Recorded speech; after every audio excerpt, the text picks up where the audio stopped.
अलीगढ़ के तालासपुर की meat factory पर ईडी का छापा पड़ा है। अलीगढ़ की एमके मीट फैक्ट्री पर ईडी ने छापेमारी की। फैक्ट्री के मालिक हाजी जहीर के कार्यालय पर भी छापेमारी हुई है। तो अलीगढ़ के तालासपुर की मीट फैक्ट्री पर ईडी का छापा पड़ा है। अलीगढ़ की एमके मीट फैक्ट्री पर ईडी की छापेमारी हुई है।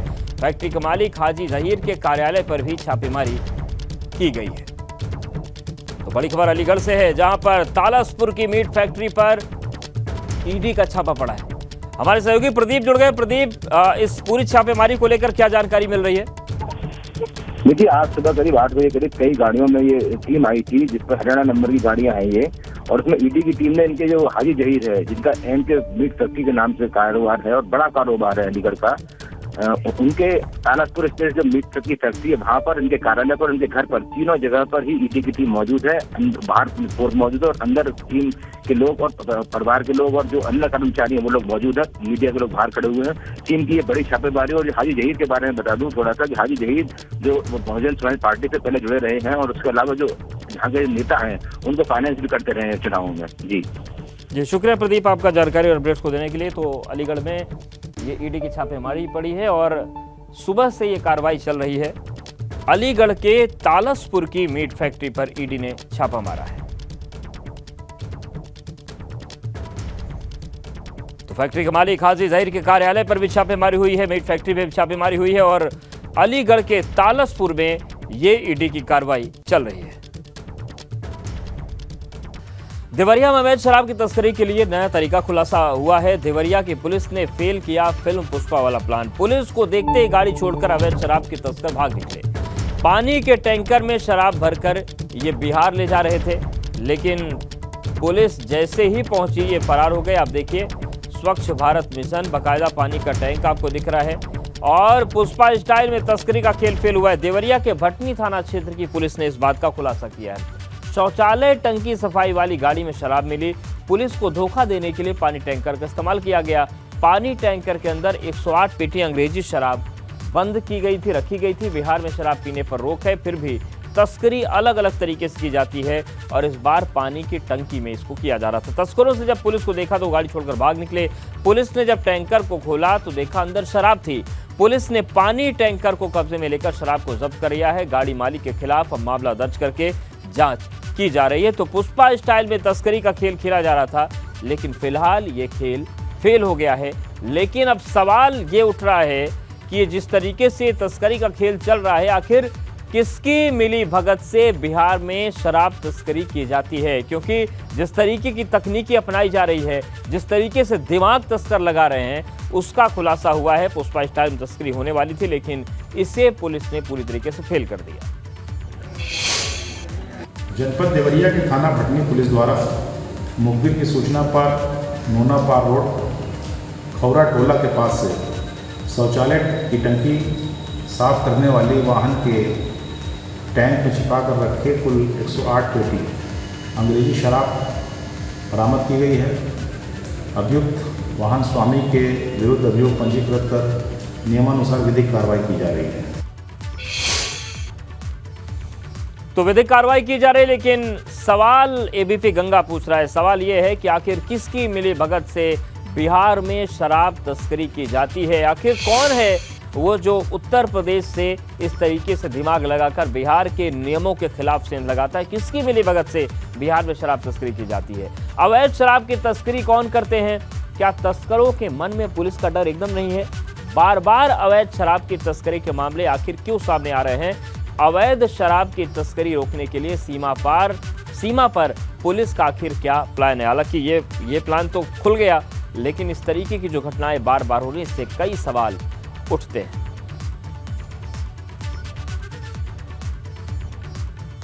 तो देवरिया पुलिस ने तस्करों का जो प्लान था उसे फेल कर दिया, लेकिन सवाल कई हैं कि आखिर किसकी मिली भगत से बिहार में शराब तस्करी चल रही है? उत्तर प्रदेश से क्या लिंक है? अवैध शराब की तस्करी के पीछे आखिर उत्तर प्रदेश का कौन माफिया छिपा हुआ है इसके पीछे? क्या तस्करों के मन में पुलिस का डर नहीं है? और सवाल ये भी है कि बार बार अवैध शराब की तस्करी के मामले सामने क्यों आ रहे हैं? क्या पुलिस और प्रशासन का इसमें कोई खौफ तस्करों पर नहीं दिख रहा है? तो ये पूरी तस्वीर हम आपको दिखा रहे हैं। और देवरिया में जिस तरीके से शराब को पकड़ा गया है, शौचालय टंकी की सफाई करने वाला जो होती है मशीन, उसमें शराब को भरकर ले जाया जा रहा था और इस शराब को ले जाने की पूरी कोशिश थी, लेकिन पुलिस को सूचना मिल गई और पानी टैंकर के अंदर 108 पेटी अवैध अंग्रेजी शराब जो रखी गई थी उसे पकड़ा गया। अब जो गाड़ी मालिक हैं उसके खिलाफ मुकदमा दर्ज किया गया है। ये जानने की कोशिश की जा रही है कि आखिर इस तस्करी के पीछे कौन लोग हैं। पुलिस ने टैंकर को जब खोला तो अंदर शराब भरी हुई थी।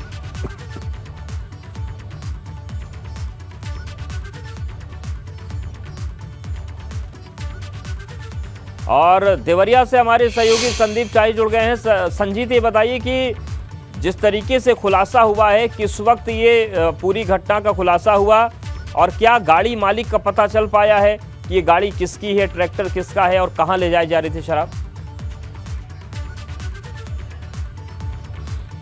जी अगर मैं बता दूं कि शराबबंदी जो है, जब से बिहार में शराबबंदी लागू हुआ तब से बिहार और यूपी की जो भी सटे हुई सीमा है वहां शराब तस्करी काफी जोरों में चल रही है। ये काफी दिनों से चल रही है। और जो वाहन मालिक की बात आप कर रहे हैं, वाहन मालिक चूंकि सुबह हमारी एसओ भटनी से बात हुई, एसओ भटनी ने कहा कि हमने वाहन मालिक के खिलाफ मुकदमा दर्ज कर लिया है और वाहन किसके नाम से हम आरटीओ से अपने सारा डिटेल दे दिया है और आरटीओ की तरफ से जो वाहन मालिक का नाम सारी डिटेल आ जाएगी, उसके बाद जो उसके खिलाफ मुकदमा दर्ज उसको खोजबीन किया जाएगा। सबसे बड़ी बात है कि ये है आदेश की जब से बिहार में शराबबंदी लागू हुआ तब से उत्तर प्रदेश के और बिहार से सटे हुए जो भी एरिया सीमा है, यहाँ बहुत बड़े पैमाने पे तस्करी होती है। हाँ, हालांकि यूपी पुलिस जो है इसको रोकने में काफी हद तक सफल भी रही है, लेकिन उसके बाद भी नए तरीके अपनाए जाते हैं। बिल्कुल संजीत, और ये देवरिया से बिहार का कौन सा जिला आसपास में पड़ता है और अब इन चीजों को रोकने के लिए क्या कुछ जिला प्रशासन, पुलिस प्रशासन कुछ अलग रणनीति बनाएंगे? जी अरे जिला जो है सिवान भी देवरिया से सटा हुआ उसके सीमा पड़ते हैं। गोपालगंज जिले भी देवरिया से बॉर्डर सीमावर्ती सीमा है और रोकने के लिए पुलिस जो है कई जगह अपने यहाँ चौकी खोले और हर सीमा पे अपने पुलिस को बैठाई है। लेकिन उसके बाद भी जो तस्कर हैं इसमें बहुत बड़े बड़े हाई प्रोफाइल लोग लगे हुए हैं और नए तरीके अपनाते हैं। पुलिस के आंख में और अब देखने वाली बात होगी कि वो बड़े हाई प्रोफाइल लोग पकड़े जाएंगे या छोटी मछलियों पर ही कार्रवाई होगी। बहुत शुक्रिया संजीत आपका जानकारी और अपडेट को देने। और चलिए अब बात करते हैं गाजियाबाद की। गाजियाबाद में एलिवेटेड रोड पर लगाए गए सीसीटीवी की केबल चोरी हुई। एलिवेटेड रोड पर 27 जगहों पर सीसीटीवी केबल काट दी गई। एक दिन पहले ही 42 सीसीटीवी के कंट्रोल रूम का हुआ था उद्घाटन। दरोगा समेत 10 पुलिसकर्मियों को लाइन हाजिर कर दिया गया है। तो ये एक अलग तरीके की घटना सामने आई है। गाजियाबाद में एलिवेटेड रोड पर लगाए गए सीसीटीवी की केबल चोरी हो गई। एलिवेटेड रोड पर 27 जगहों पर सीसीटीवी की केबल काटी गई और एक दिन पहले ही 42 सीसीटीवी के कंट्रोल रूम का उद्घाटन हुआ था। दरोगा समेत 10 पुलिसकर्मियों को अब इस घटना के सामने आने के बाद लाइन हाजिर कर दिया गया है। तो गाजियाबाद का एलिवेटेड रोड है, यहाँ पर सीसीटीवी लगाए गए और शक्ति हमारे साथ जुड़ गए। शक्ति, ये जो पूरी घटना है कि केबल चोरी हो गई, 27 जगहों पर सीसीटीवी की केबल काट दी गई, ये पूरा मामला क्या है और जिन लोगों की जिम्मेदारी तय की गई ये कौन लोग हैं? देखिए, अगर बात की जाए गाजियाबाद के एलिवेटेड रोड की, तो एलिवेटेड रोड पुलिस के लिए सरदर्द बन गया है। एलिवेटेड रोड पर बहुत सारी रीलें हैं जो देखने को मिली, जो वायरल हुई, जिसके बाद पुलिस की छीछा-लेदर हुई। उसके बाद उन्हें रोकने के लिए वहां पर पुलिस तैनात की गई। 10 किलोमीटर का एलिवेटेड रोड है, 3 पीसीआर गाड़ी यहाँ पर तैनात की गई। लेकिन उसके बाद भी जो रील का सिलसिला है वो नहीं रुका। रील का सिलसिला जब नहीं रुका तो उसके बाद लगाए गए सीसीटीवी, 42 सीसीटीवी लगाए गए इस एलिवेटेड रोड पर। 10 किलोमीटर का ये पूरा एलिवेटेड रोड है और 42 सीसीटीवी यहाँ पर लगा दिए गए। उसके बाद एक कंट्रोल रूम भी बनाया गया। अभी 2 दिन पहले इसका उद्घाटन हुआ, जिसमें कि कुछ उद्यमी थे, उन्हें बुलाया गया, उनकी सहायता ली गई, क्योंकि पुलिस के पास इतना फंड नहीं था कि वो इसमें सीसीटीवी लगा सके। उसके बाद अगले दिन की बात है कि 27 जगह से केबल तार काट दी जाती है और सीसीटीवी बंद हो जाते हैं। तो वही हड़कंप मच जाता पूरे महकमे में, जिसके बाद जो पीसीआर जो वैन लगाई गई थी 3 गाड़ियां, उन सभी पुलिस कर्मियों को लाइन हाजिर कर दिया गया। तो बड़ा सवाल यह है कि पुलिस की मौजूदगी भी थी और उसके बाद CCTV भी लगे हुए थे, तो ऐसे किस तरीके से ये केबल तार काट दिया गया। 3 थाना क्षेत्र आते हैं उसमें, कौशाम्बी, इंदिरा, फैजाबाद। तो एक पुलिस के लिए एक बड़ी चुनौती बन गया है गाजियाबाद का एलिवेटेड रोड। एलिवेटेड पर रोकथाम करने के लिए और ये सब और किसी से निपटने के लिए नहीं, ये सब जो पुलिस की व्यवस्था की गई या CCTV की व्यवस्था की गई, ये सब की गई जो रील बाज से, जो हुड़दंग बाज से, वहां पर जो हुड़दंग के तमाम वीडियो आए थे और गाजियाबाद की एक छवि धूमिल हो रही थी इस एलिवेटेड रोड की वजह से। कि काफी वीडियो है कि अगर हम वीडियो की बात करें तो बिल्कुल तमाम वीडियोस आए और वो हमने दिखाई भी सकते, लेकिन ये जो तस्वीर है ये सीधे तौर से चोरों की पुलिस को चुनौती है। बाराबंकी में चाकू लेकर परिवार को धमकी का आरोप है। नाली विवाद में चाकू लेकर धमकी देने का आरोप लगा। सोशल मीडिया पर धमकी देने का वीडियो वायरल हो रहा है। एसपी के एक्शन लेने के बाद पुलिस ने केस दर्ज कर लिया है। बाराबंकी के तिंदौला गांव का ये मामला बताया जा रहा है। बाराबंकी में चाकू लेकर परिवार को धमकी देने का आरोप आया है। नाली विवाद में चाकू लेकर धमकी देने का आरोप लगा है। सोशल मीडिया पर धमकी देने का वीडियो वायरल हो रहा है। एसपी के एक्शन लेने के बाद पुलिस ने केस दर्ज किया है। बाराबंकी के तिंदौला गांव का ये मामला बताया जा रहा है।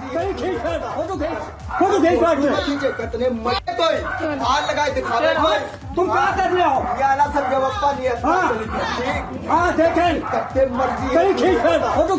फोटो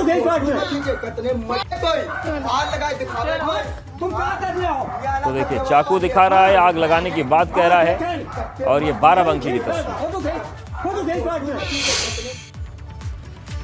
बड़ी खबर प्रयागराज से, जहां पर शाइस्ता परवीन की गिरफ्तारी के लिए महिला पुलिसकर्मियों की टीम बनाई गई है। महिला पुलिसकर्मियों की एक अलग टीम बना दी गई है। प्रयागराज और आसपास शाइस्ता के छिपे होने की आशंका है और इसी के मद्देनजर महिला पुलिसकर्मियों की टीम गठित की गई है। गंगानगर इलाके के साथ ही कौशाम्बी में कई जगहों पर छापेमारी की गई।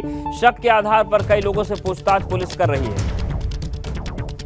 तो शाइस्ता परवीन को घेरने के लिए, गिरफ्तार करने के लिए लगातार रणनीतियां बदल रही है पुलिस और अब महिला पुलिसकर्मियों की टीम बनाई गई। वहीं दूसरी तरफ अग्रिम जमानत की याचिका शाइस्ता परवीन ने दाखिल की, जिस पर आज सुनवाई होनी है और महिला पुलिसकर्मियों की एक अलग टीम बनाकर शाइस्ता परवीन की जल्द से जल्द गिरफ्तारी की कोशिश में पुलिस लगी हुई है। प्रयागराज और आसपास शाइस्ता के छिपे होने की आशंका है और इसीलिए तमाम जगहों पर छापेमारी की गई। गंगानगर इलाके के साथ ही साथ कौशाम्बी में कई जगहों पर छापेमारी की गई है। मोहम्मद मोइन हमारे साथ जुड़ गए हैं। मोइन, क्या जानकारी मिल रही है?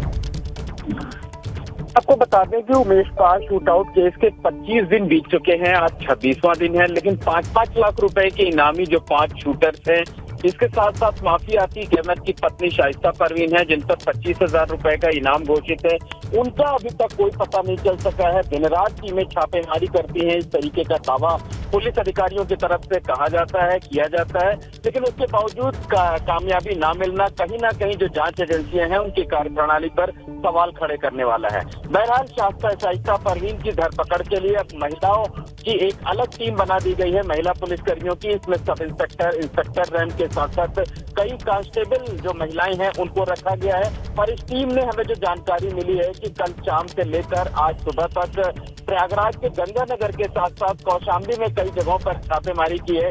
जिन जगहों पर आशंका थी कि शाइस्ता परवीन किसी रिश्तेदार या किसी परिचित के घर, किसी अतीक अहमद के किसी करीबी के घर छिपी हो सकती हैं, वहां पर छापेमारी की गई है, लेकिन अभी तक पुलिस को कोई कामयाबी नहीं मिली है। हालांकि शक के आधार पर इन टीमों ने जो है वो कई लोगों से पूछताछ की है, कुछ लोगों को हिरासत में भी लिया गया है, लेकिन जैसे जैसे दिन बीतता जा रहा है वैसे वैसे जो नामजद आरोपी हैं, जो शूटर्स हैं, वो पुलिस की पकड़ से लगातार दूर होते जा रहे हैं और पुलिस के सामने, जांच एजेंसियों के सामने चुनौती दिन ब दिन बढ़ती जा रही है।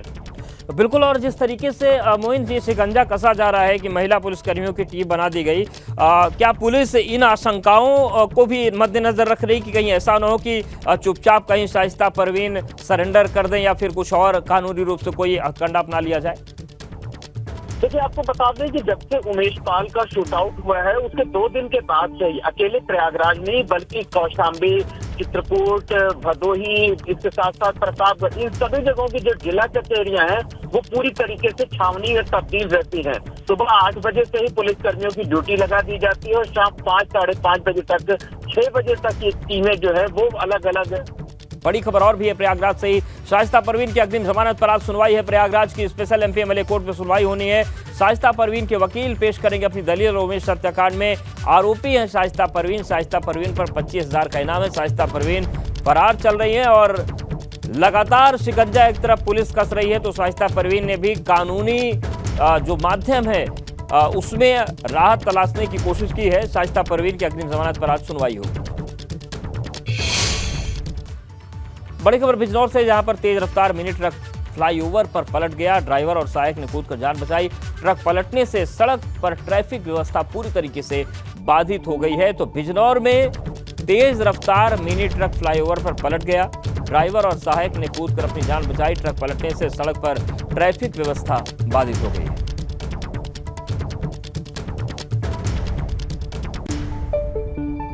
तो बड़ी खबर बिजनौर से है, जहां पर तेज रफ्तार मिनी ट्रक फ्लाईओवर पर पलट गया। ड्राइवर और सहायक ने कूदकर अपनी जान बचाई। ट्रक पलटने से सड़क पर ट्रैफिक व्यवस्था बाधित हो गई है। 2 दिवसीय देवीपाटन मंडल के दौरे पर मुख्यमंत्री योगी आदित्यनाथ होंगे और गोंडा में कई विकास परियोजनाओं का वो निरीक्षण करेंगे। विकास भवन में अधिकारियों के साथ समीक्षा बैठक करेंगे।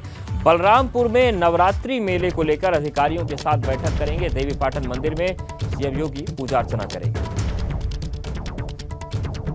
तो 2 दिवसीय दौरा देवीपाटन मंडल का मुख्यमंत्री योगी आदित्यनाथ का होने जा रहा है। गोंडा में कई विकास परियोजनाओं का वो निरीक्षण करेंगे। विकास भवन में अधिकारियों के साथ समीक्षा बैठक होगी। मुख्यमंत्री योगी आदित्यनाथ ने पुलिस की योजनाओं की समीक्षा कर निर्देश दिए हैं। जिलों की पुलिस लाइंस को मॉडल के रूप में विकसित किया जाएगा। पुलिस के काम और उपलब्धियों को लेकर म्यूजियम बनाया जाएगा। पीएसी वाहिनी में म्यूजियम और शहीद स्मारक की स्थापना पर जोर है।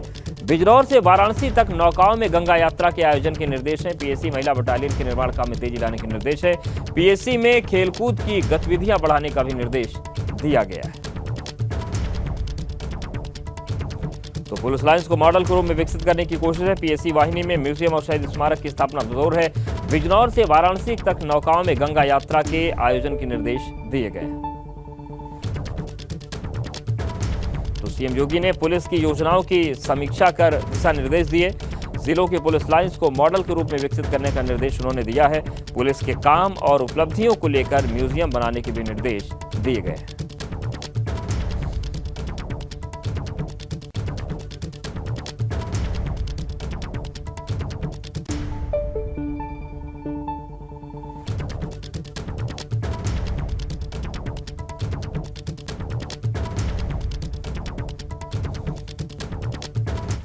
और चलिए सीधे रुक करते मुख्यमंत्री योगी आदित्यनाथ का वो संबोधित कर रहे हैं।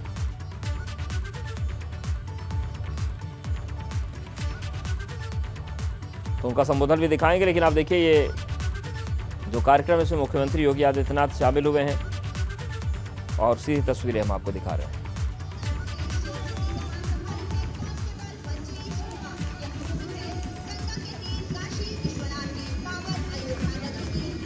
लखनऊ में अखिल भारतीय पुलिस एथलेटिक्स संकुल चैंपियनशिप में सीएम योगी शामिल हो रहे हैं। उसकी तस्वीरें हम आपको दिखा रहे हैं।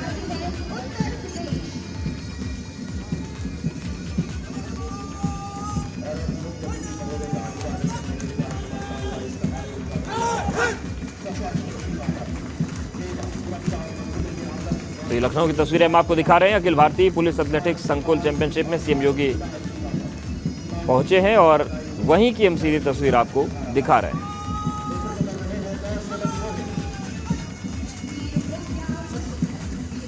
तो देखिए मंच पर दिख रहे हैं मुख्यमंत्री योगी आदित्यनाथ और अखिल भारतीय पुलिस एथलेटिक्स संकुल चैंपियनशिप 2022-23 का ये कार्यक्रम है।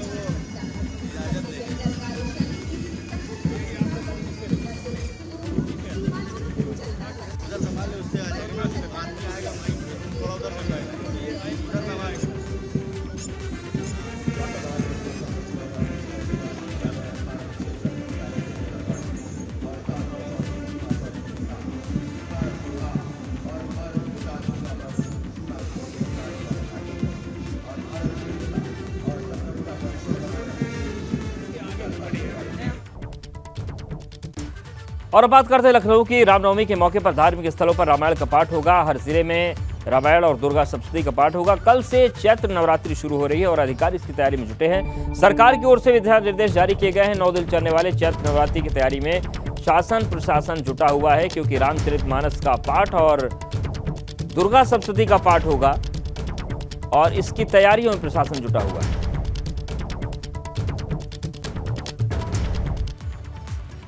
तो किस दिन किस स्वरूप की पूजा होगी वो तो है ही है, लेकिन देखिए आपको हम दिखा रहे हैं तैयारियां मिर्जापुर में किस तरीके से विंध्यवासिनी धाम में तैयारियां चल रही हैं। अयोध्या में रामलला का जो भव्य जन्मोत्सव मनाना है वो उसकी तैयारी चल रही है। सहारनपुर में शाकंभरी देवी और बलरामपुर में भी देवी पाटन मंदिर जो है वहां पर भव्य तैयारियां चल रही हैं। और नवरात्रि में जो अलग अलग जगहों पर कार्यक्रम हैं, अलग अलग जो पीठ हैं, शक्ति पीठ हैं या फिर धार्मिक स्थल है, वहां पर तैयारियां शुरू हो गई।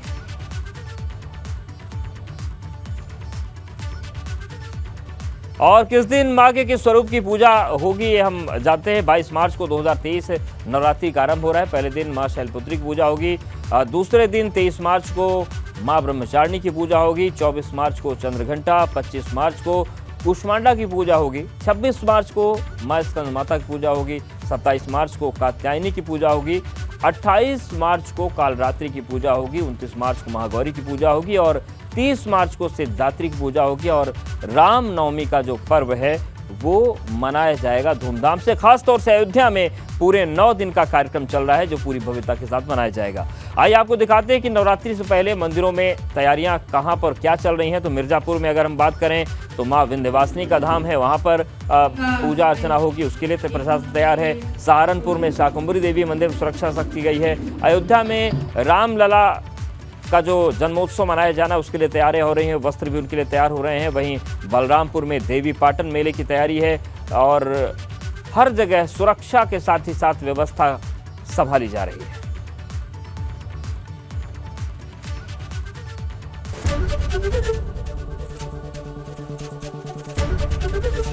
एबीपी गंगा, खबर आपकी, जुबान आपकी।